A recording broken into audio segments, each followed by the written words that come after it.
Good afternoon, everyone. I'm John Huang, Assistant Director for Programs here at Asia Society New York. It is my pleasure to continue on with our Business and Market Insights series of programs where we aim to provide perspectives on the business world on a variety of topics. And today, we are joined by award-winning business journalist Yifan Yu from Nikkei Asia. She is Nikkei's US tech correspondent and part of the team that put together the series on the looming AI energy crisis. For those who have probably seen this, we have provided links on our website to some of the reporting that is part of that series. So if you hadn't had a chance to read it, please take the time to do so. Now, as many as you know, AI's development has provoked an opening of thought and imagination on how it revolutionizes industries and drive innovation. But it is not all positive. There are worries about what it will do to jobs, labor, among those concerns surrounding AI development. And then on top of that, emerging among these concerns is on the energy and the environment. So recently at the Asia Society, we hosted Max Levchin, the co-founder of PayPal, and Alok Sama, former president and CFO of SoftBank. And already in that event, as well before, questions were being raised on the impact of AI on the environment and its energy footprint. So today, we asked Yifan to provide us a briefing on her and her team's findings through the course of their investigation and research for the series. Now, this event is on the record and will be posted for later viewing. We will set aside some time for Q&A towards the end, and participation is encouraged. So please feel free to submit questions via the comment section in LinkedIn, but you can also email moderator@asiasociety.org if you want to do so anonymously. But we do encourage you to ask the question on the comment section. Before I turn it over to Yifan, please do take the time to visit our website at asiasociety.org/ny and sign up for our newsletter to stay up to date with future events. We will have more like these, along with other offerings in policy, the arts, and culture. I would also like to take this time to thank Nikkei Asia for their partnership with us today. And thank you all for joining us. So Yifan, I turn it over to you. Thank you for the kind introduction, John, and thanks everyone for joining this important discussion today. I very much look forward to your question by the end of it. So as John mentioned, I'm the US tech correspondent for Nikkei Asia. So naturally, I've been following the rise of generative AI and its implications very closely in the past few years. There are a lot of good things to say about the changes AI has or about to bring to our society. But one topic I think that had been largely overlooked is the impact AI has on our energy network and more broadly on the climate. I think this is also a topic that's somewhat controversial. Like the headline of the event, the AI energy crisis. I'm sure some of you might disagree on whether there is indeed an energy crisis coming brought by AI when you look at that headline.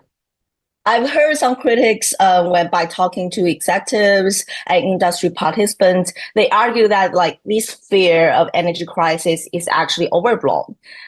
We've seen these digital booms before in the Web 2.0 and smartphone era, and our grid just naturally adapted accordingly and kept up with the rising demand. And also, of course, AI efficiency could also be improving. The energy use per unit of AI performance could drop very sharply as chips and data center infrastructure improves, making the net impact manageable. Sam Altman actually said in a very recent blog post, I think just last week, he said something like, in 2030s, intelligence and energy, ideals and the ability to make ideals happen are going to be widely abundant. It's a very promising future he is laying out for us, but is that really going to be the case? Let's look at the data, the concrete data point we've seen so far, and the evidence is not that promising. Just in April, the International Energy Agency released its latest report on AI energy demand, and it projected that data centers will consume about 945 terawatt hours of electricity, driven primarily by AI. If you don't know what's 945 terawatt hours of electricity, it's a lot of energy. And put it in perspective, It's about Japan's entire country's total electricity consumption today. So in 2030, the AI data center will consume as much energy as the entire country of Japan. That is shocking. And not to mention, it's more than doubling the 415 terawatt hours of electricity being used by data center we see in 2024. So the rise is really rapid. And that predictions IEA made is not based on the worst case scenario. It's actually based on the infrastructure we have today for data centers and also the improvement we've seen so far. So that means despite the better chips, the more efficient energy infrastructure we are already putting in place in the past few years because of the rapid demand from AI, the energy consumption for AI will still surge at an unprecedented pace. But does that necessarily mean will certainly lead to energy prices? No, I don't think so.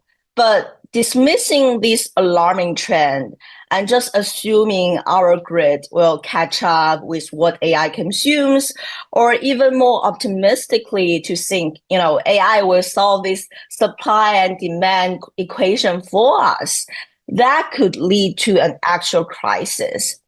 And the other perspective of this is that the projected energy used by AI could easily go up or even doubling, tripling if we let private sector company decide however much energy they'd like to use. So at the Semiconductor Company AMD's AI Day last week, Sam Altman was a keynote speaker, and he made a comment that worries me a little bit. He said at some point down the line, a significant fraction of the power on Earth should be spent running AI compute. And Altman's concern, his concern is, by that time, will there be enough GPUs to keep up with that much AI compute? But I think for everyone else, the real question is it really worth it for the Earth to spend that much energy on AI? I think we'll discuss that a little bit today later at the later half of my briefing. Before we go into that, let's take a step back and delve a little bit into why AI consumes so much energy. The 945 terawatt hours of electricity, why does it need so much of it by 2030? So most of the AI we use today is run on the cloud. Edge AI takes part of it, but it's still a small part of it so far. And before there is a ChatGPT, there's foundation models like the GPTs, the Geminis, the DeepSeeks. And training and running those large models use specialized accelerators like Nvidia's GPUs. And in addition to the GPUs, they also need very high density server clusters and also data storage systems. And putting all of those together, you got a very complex data center. And running those complex systems requires a lot of energy. And data center, you've been to one, it's a very fragile and delicate ecosystem. It needs to be kept under a certain temperature, so it needs to be cooled constantly, especially when there is so much computing going on all the time. So whether you are air cool or liquid cool the data center, it requires a significant cooling, adding to that energy load we were talking about. So in practice, what does that mean? When you type in a GPT query on your computer, it sends that query to the cloud, and then it's processed in the data center, and it sends back the answer to you. And that process, this is official data from OpenAI. They just released it. It's averagely, every ChatGPT query you use, it uses about 0.34 watt hours of energy. So what does that mean? It means roughly if you turn your oven on for a little over a second, or it can be used to light up a high efficiency light bulbs for a couple minutes. I know it may not sound like a lot, right? Like just turn my oven on for a second or light my light bulbs for a few minutes. But think about this. How many queries do you send to GPT or other AI every day? Like it's probably in the hundreds.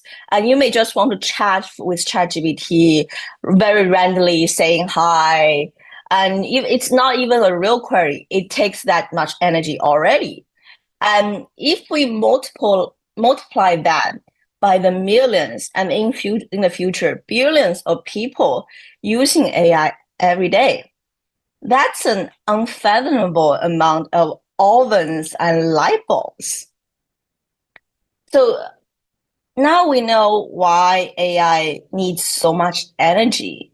Let's also break it down a little bit of where we are seeing people use most AI, and by extension, of course, that need the most energy. I don't think it's a surprise to anyone that the US and China are leading the AI consumptions and leading the AI build out, and also leading the AI data center energy consumptions. The IEA report shows the United States accounted for about like 45% of all data center energy consumption in 2024, and China accounted for about 25%, and Europe followed at about 15%. And in the future, by 2030, those three regions are still going to be the top energy consumption for data centers because of the AI build out we've seen so far. And more specifically in the US, the data center accounted for about like more than half of all the electricity demand we're going to see grow between now and 2030. By the time the end of the decade, the energy consumption we see for data centers gonna surpass all the aluminum, steel, cement, chemical, and all those like energy intensive, what we consider as like dirty products, gonna consume for electricity. So that means like data center is actually be the number one heavy industrial products by the end of the decade. And of course, other regions are also going to see strong growth in AI and data center development. I think one region that I find most surprising is Southeast Asia, because it has rapidly become a data center hubs, and it's projected to be doubling its data center capacity by 2030, particularly in the countries Singapore and Malaysia. A lot of those, growth either in US, in China, or in Southeast Asia is driven by this concept, sovereign AI. So many countries now see AI capacity as a very strategic national security and competitiveness. I think just yesterday, U.S. Department of Defense awarded OpenAI with a 1-year, $200 million contract to putting their AI into, government use. It's no denial that AI will be used in military defense purposes and other very national security critical functions. So it's natural that countries and governments want to establish a sovereign AI that they can maintain their leadership, and that is safe AI for them to use. So in practice, that would mean investing in domestic AI models, local data centers, and even national chips. I know China is actually leading the development of sovereign AI, partly because of the US-China tech decoupling and trade tension. It kind of has to rely on its, AI models, its AI chips. but more countries are building out local data centers and trying to find their own AI champions because they know how critical the AI race has become for a country's future. And sovereign AI is a big part of every country's, or will become a country's national strategy going forward. Well, there's a lot of good intention and also, of course, a national importance to that sovereign AI strategy. That approach is also sharply increased energy and infrastructure needs.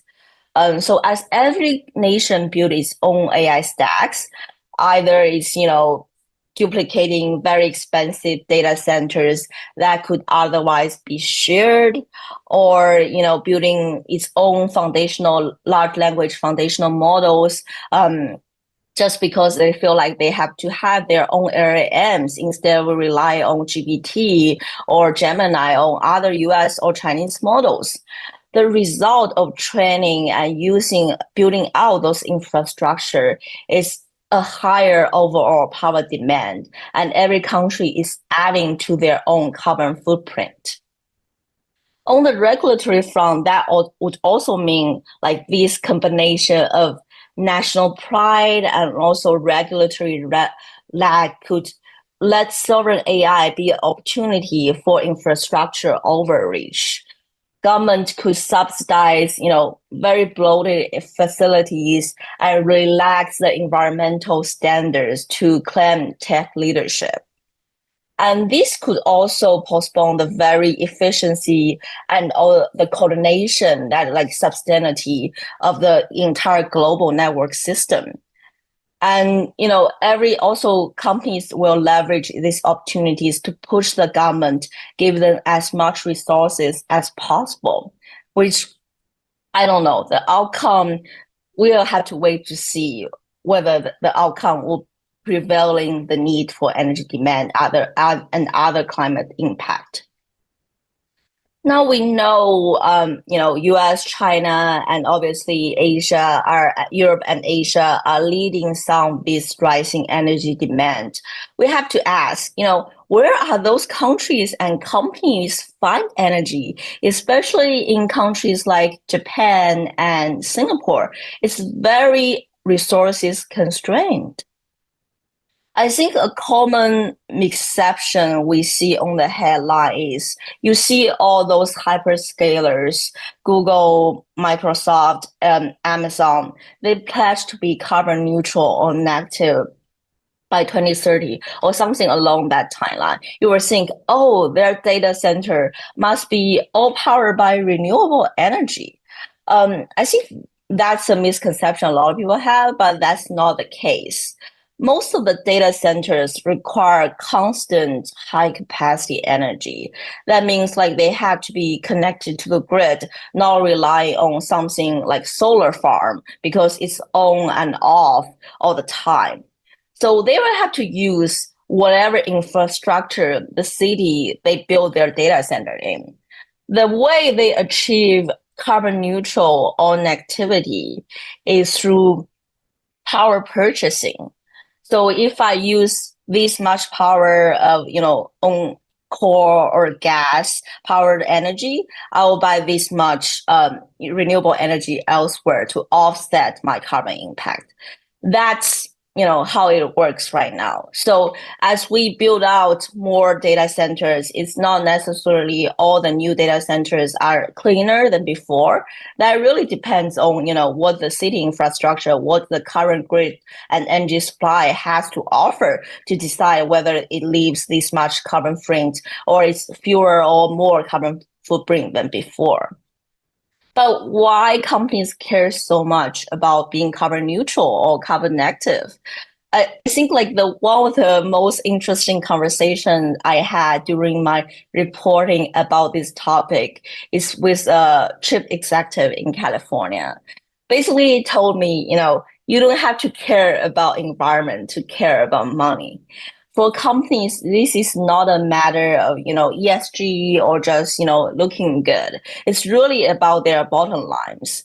The more energy efficient you are, the more money you save. This is why we can see from chip makers like Nvidia and the Intel and others, one of the biggest selling point they have for their latest AI chip is always this is more energy efficient than previous generations or than our competitors. Why do they advertise that? It's because they know this is what their customers cares about when they build out the data center. They care about how much energy they use and how much energy they consume every day, so they can, maximize the benefit of these chips. But going back to where are countries and companies finding the energy, of course, they need clean, consistent, high capacity energy to, make this AI data center build out a sustainable, future-proof effort. Not all governments are prioritizing, being clean at this stage. Like in the US, we all know this famous saying, drill, baby, drill. So the priority right now for the US is build out massive projects like Stargate in Texas, where it can be powered by some of the less clean traditional coal and gas power plant, and then maybe transitioning into more clean energy like nuclear. I do want to talk a little bit about nuclear energy because that's such a hot topic right now. You see President Trump signed an executive order, I think in May, to say they want to regain, the nuclear energy leadership for the US.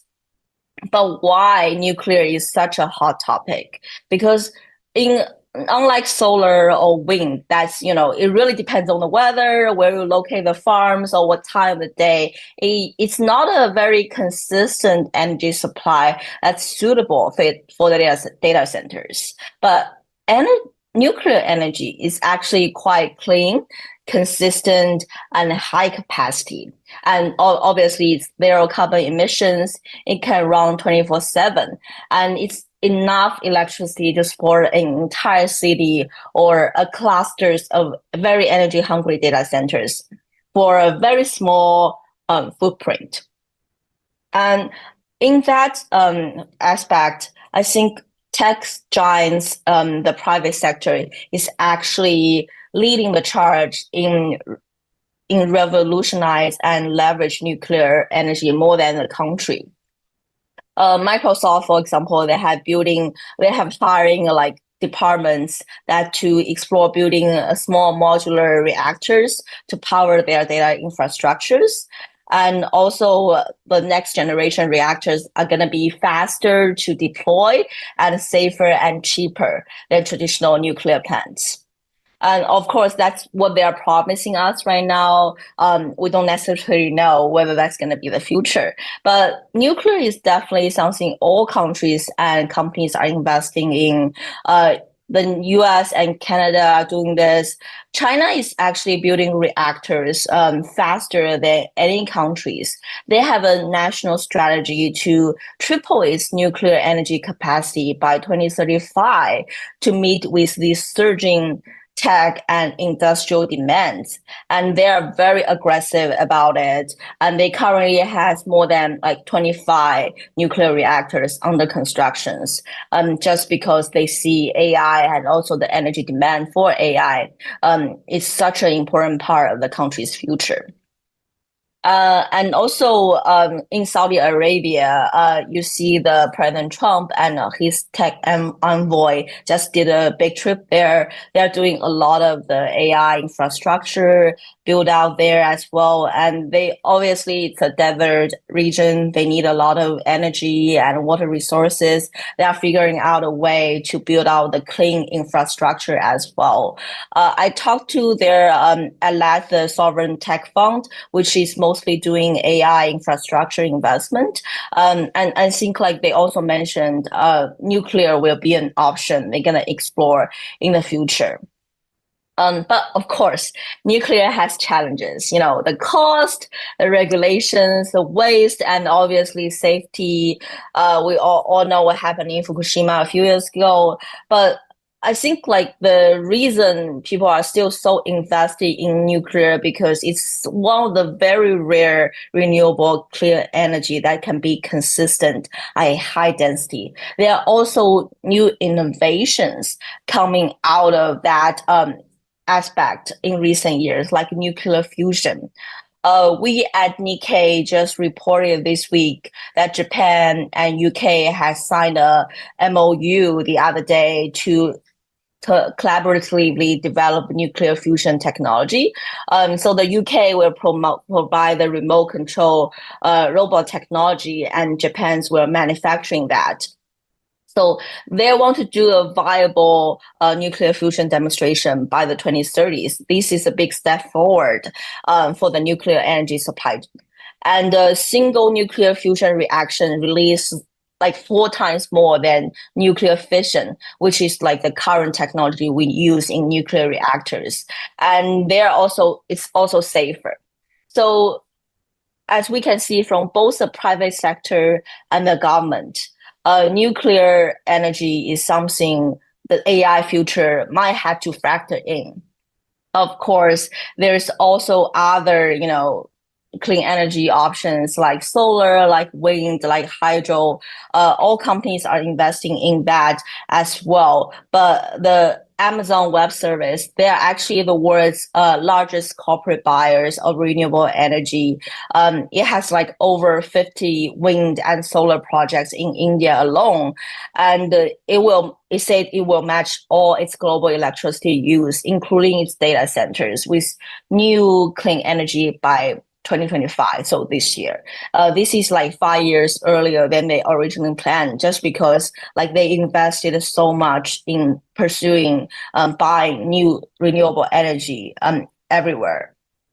And also like AWS have said to encourage customers to train AI models in their regions that offers like renewable energy instead of regions, the data centers is powered on more, less clean energies like coal or gas.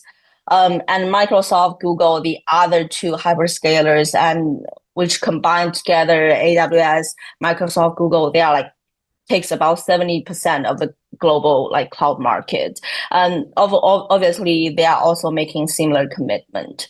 So we see a lot of the aspect from the private sector. They are doing a lot of good works in either buying renewable energy or investing in new technology like nuclear. But like I said in the very beginning, data centers needs very consistent energy supply. So a lot of times they're still connected to the grid at this point.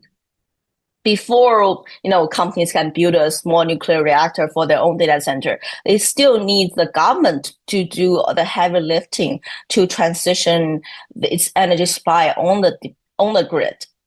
And unfortunately, I think we don't see many movement in terms of government revolutionize the grid so far in terms of when we can see all the energy or a big percentage of energy supplied to the grid are going to be from renewable resources. I think as countries build out its AI infrastructure, a big part of what I'd like to see is, the government take a look at the energy demand and decide, okay, now it's really the time to change and update our grid to meet the more new and sustainable standards we need for the AI future. But regulatory and the government effort aside, for the private sector, this could also be a huge business opportunity. Like the Saudi Arabia tech investment fund Alat, they have a 100 billion clean energy manufacturing mission, which is like they say the energy infrastructure is starting to fall behind the AI demand, and so it's gonna be a lot of investment and opportunities for business to catch up with that AI demand by building out the AI infrastructure. So for our friends in the audience today who are looking for new investment opportunities. So that may be one of the area we can really look at, but that's just my 2 cents. Let's also talk a little bit about the US-China, the so-called AI race. Why is this topic so important in AI energy discussion? Because first of all, China is the biggest solar energy and water energy suppliers in the world. We all know that the solar panels, the hydro equipment we use in the US, a lot of it is from China. So as the US-China trade war escalate, that could also be factored into, the pipeline of where and how companies and countries build out their renewable energy supply chain. Maybe the US will not have that much solar farm, that much wind farm, because they don't want so much, wind pipes from China. And at the same time, the Southeast Asia could see this as an opportunity for the companies, for the countries to acquire cheaper, less expensive solar farm equipment to build out their own energy supply. So this geopolitical dynamic is actually really important. And at the same time, I think because the US and China are on a race to become the next AI powerhouse, a lot of times regulators will choose to look the other way when they see, okay, Project Stargate, it's gonna give us a head in compared to China. So I don't mind, it's gonna emit this much waste or it's gonna use this much energy, just as long as it can keep the US in the lead. It's the same thinking over in China. As long as, these models like DeepSeek is competitive, as long as the data centers can give power the next generation models or AI applications, I don't mind how much energy is going to cost me or how wasteful it is to run a big data centers. So the geopolitics aspect has obviously become a mass of its own. The countries need to debate between the benefit it can get from, supply the AI demand, supply the AI compute to, whether this is going to take energy away from my grid that I can use to build other things or supply my citizens. With projects like Stargate, we're going to see increasingly that debate from all countries. We have already seen that in Singapore. As you know, Singapore is a very small island country. A lot of the energy it uses today will be they need to be through a purchase agreement from buying from other countries like Indonesia. And they're building something, a pipeline of energy pipeline undersea, so Indonesia can supply to Singapore a lot of times for the data centers in the future. But definitely there will be questions and critics raised in both countries about why Singapore needs so much data centers, and again, why Indonesia should sell Singapore this much energy when its own countries is building out its digital infrastructure. But again, going back to the sovereign AI concept, a lot of those debates have to find a very fine balance between advancing a country's AI strategy to ensure the country's AI energy demand and not taking that energy away from other very critical infrastructures. But like Sam Altman and many other AI industry participants have said, AI can also be the solution. It's not only about the Nvidia's chips, the AMD's chips, the Intel's AI chips can get better and more energy efficient. It's also about the optimization AI can do. It's actually a quite complex process to calculate, how much data center energy we need for this particular time, because not all queries from ChatGPT going to send to the same data center at the same time. So there is a process of optimization AI can do for us to find a place, a time to use the data center that's more energy efficient. But I don't think that's going to change the equation that much, at least not right now. For me, my personal observation and from talking to people is always, finding the new energy resources, the new technology that can supply clean, stable, and high density energy to the data centers and meet with other energy demand AI needs. That is the only viable path we can see to make the AI build out more sustainable for the long term. I think right now we talk a lot about, where to find the energy, why AI needs so much energy.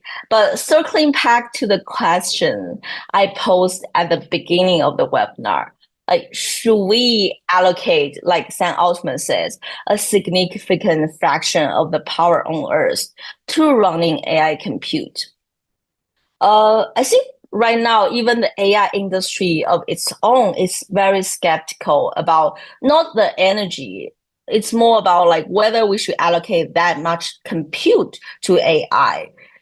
We've seen reports by analysts and reporters that's already saying, Microsoft is pulling some of their data center leases globally. And especially after DeepSeek from earlier this year, people are really questioning, okay, does AI really need that much compute to build? I think that is actually a really good question for the energy side of things as well. If we can run AI models, applications more efficiently, why should we just build out massive data centers and unlimited powerful NVIDIA GPUs when this is the easy way out? Why don't we take the hard way out to build an AI model that's more energy efficient and cost efficient? I think that's a question a lot of even AI industry participants are asking themselves right now. And if they can find the answer to that question, that will significantly reduce the AI energy use in the future as well. But obviously, we shouldn't, at least for me, I don't think we should give AI unlimited power unless it earns it. Since I think this is the year 3 since the boom of ChatGPT. We're seeing a lot of good works AI has done so far, but a lot of it is incremental changes that doesn't necessarily promising to be something fundamental that's benefit the society so much. So for me, I think the real question is even just about should we power AI? It's what kind of AI are we powering and what kind of good does it serve? If it's helping people, saving resources, and advancing human knowledge, yes, of course, the AI deserves a seat at the energy table. But if it's just powering profit, distraction and waste, I think the policymakers and the public need to really push back on consuming more and more energy, because AI companies will always push for more energy and more resources. Because they know how critical they are to a country, and a company's perspective is always, if I can, get this much energy to power this much data centers, it's always good for me, and it's giving me more leeways to develop things that's not as efficient. So the public scrutiny we put on those companies are really important. That's why I think this webinar hosted by Asia Societies come as a really critical time. And I really appreciate everybody's interest in that as well. So as we laid out of the questions, should we give AI this much energy? And as we are trying to scrutinize and finding opportunities at the same time in these AI energy prices, whether you agree it or not, what's the next step? I think right now the world is very busy and chaotic in many ways. So a lot of the regulatory focus has been shifted away from AI regulations, especially in the US side. But going forward, ideally, in a perfect world, of course, we need to integrate energy and AI policy. It's not just about misinformation, DeepSeek. Those are very critical problems as well for AI regulation. But we also need an energy policy that's sustainable and beneficial to not just the data center operators or the AI companies. Like every citizen need to benefit from the AI advancement. And we will need to require like new data centers to use clean power or just pay some kind of carbon taxes. And also we need to put AI facilities in renewable energy accessible areas, not just putting at whichever state give them the most, tax credit or subsidies. And also for the private sector, of course, investment in the infrastructure is also a big opportunity. And areas I encourage everyone to look at, because in countries not only in the US, in Asia, in Middle East, in Europe, the AI infrastructure is still being built out, and there is an underlying supply chains that needs a very future-proofing infrastructure. Either it's from energy or from water or from the waste perspective. That can be a very good investment areas for all countries and companies to look at. And of course, the technology innovations, that's going to be a big part of the solutions as well. Either it's training AI to optimize the data center operations, the grid operations, or other ways we can leverage AI too, or develop more nuclear technologies that to power those data centers.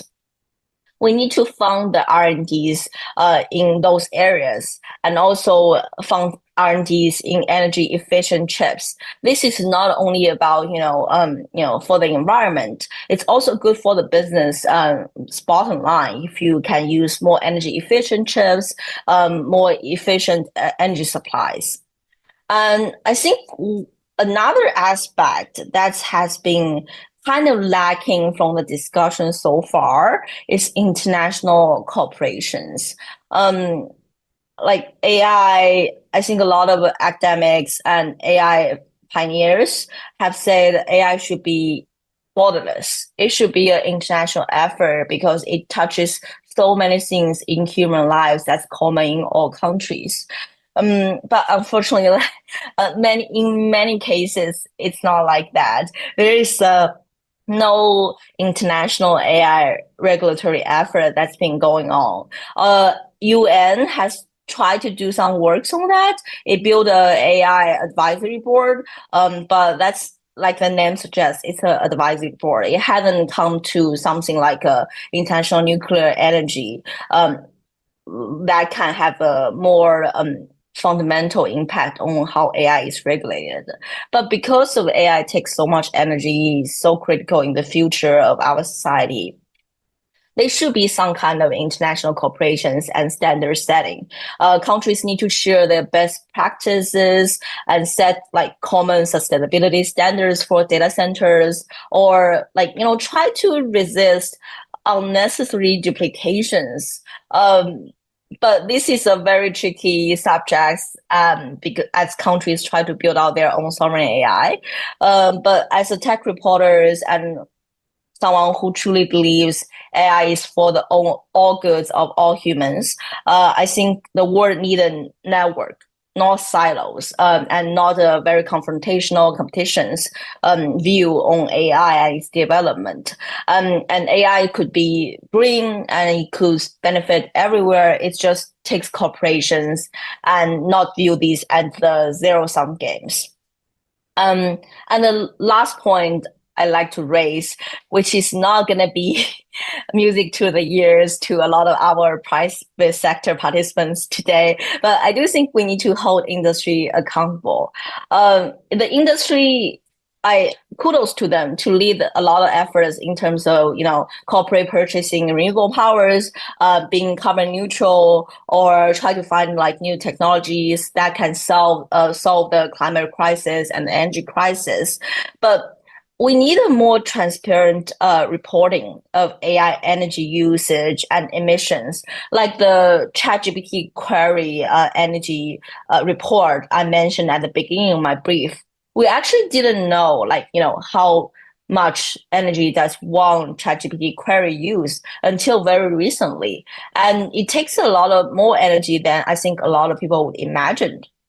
So we do need a third party or an industry association type of agency to hold those industry accountable. And we need the company probably in the future to include the AI energy usage and emission report when they are trying to build out these massive data centers all around the world.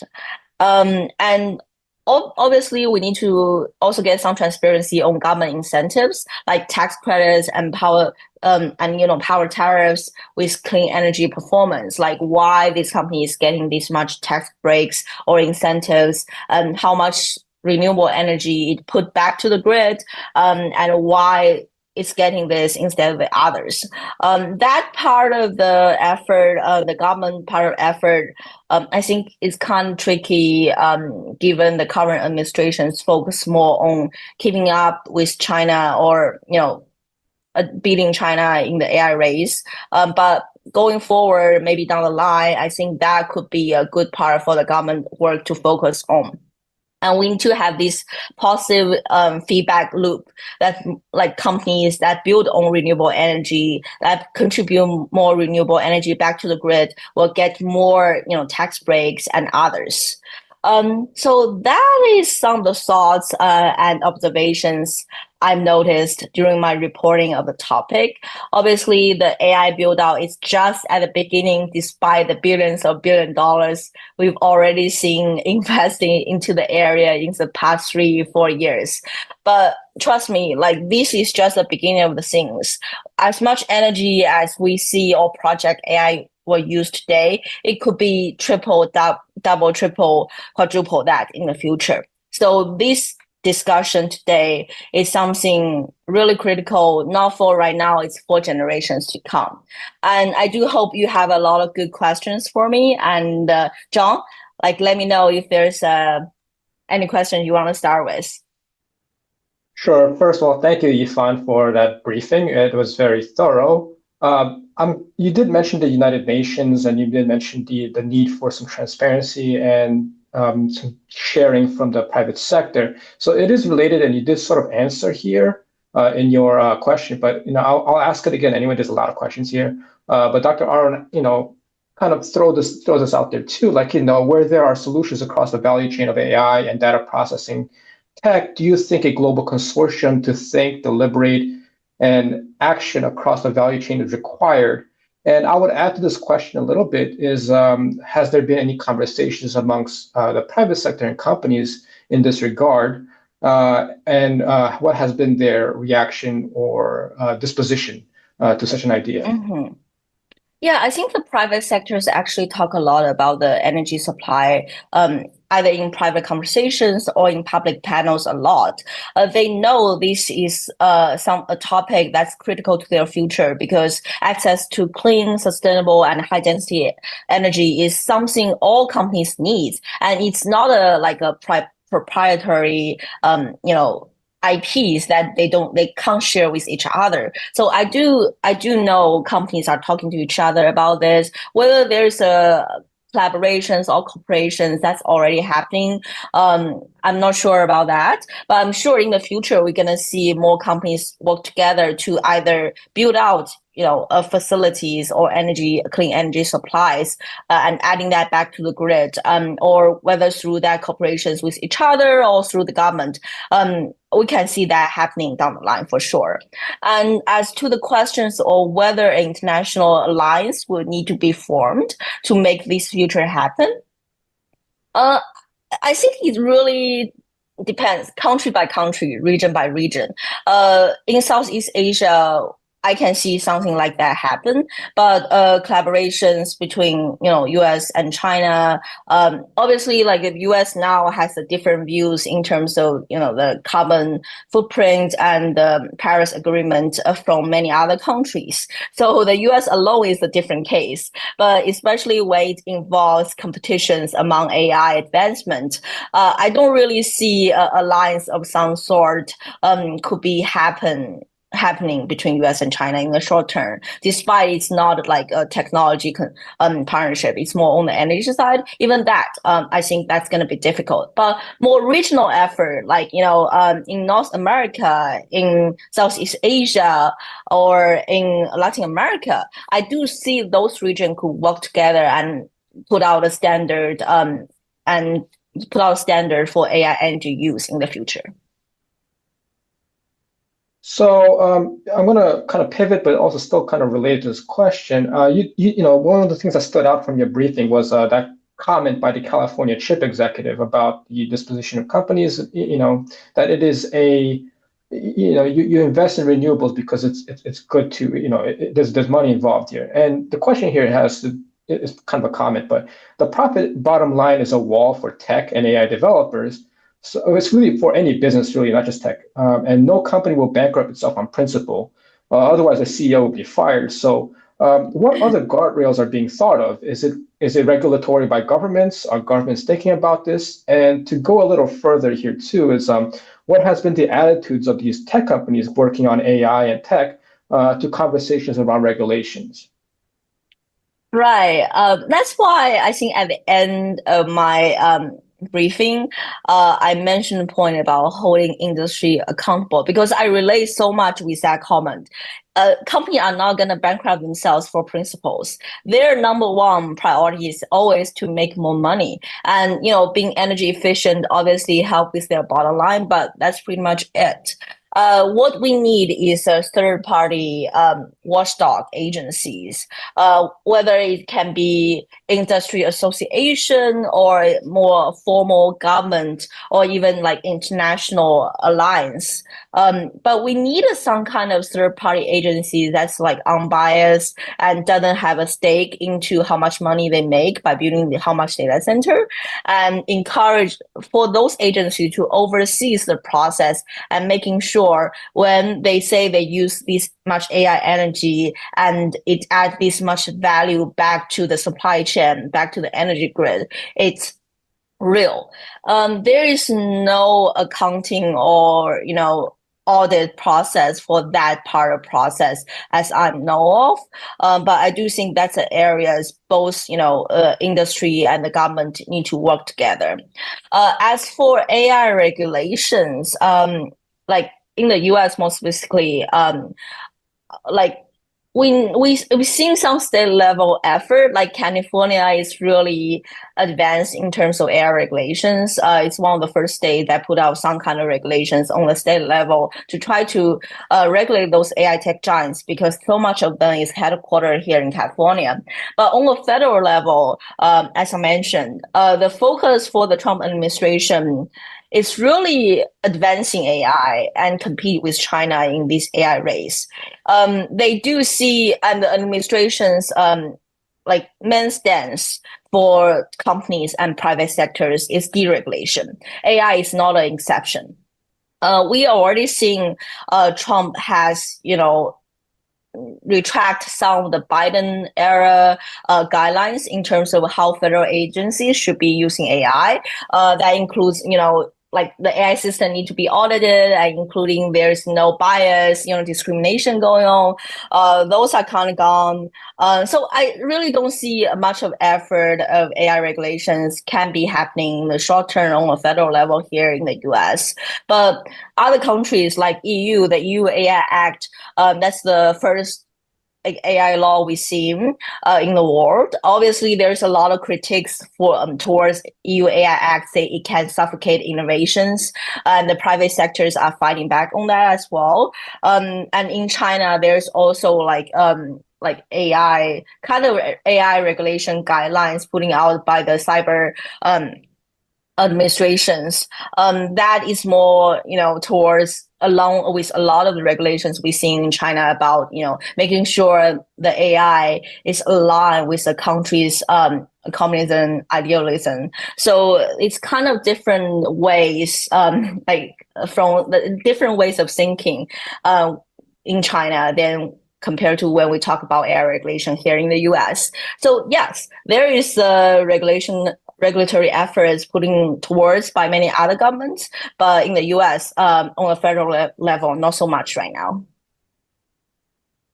And kind of, just kind of also still looking at the private sector. So, you mentioned some companies are, trying, doing the carbon, trying to bring the carbon output lower by buying up renewables. But what would you say in your investigation? Like, what companies have been good at thinking ahead about this issue, or are many assuming that its energy demands will be, solved by the energy industry or governments? Are there good stories out there of, of companies that are really looking at this seriously?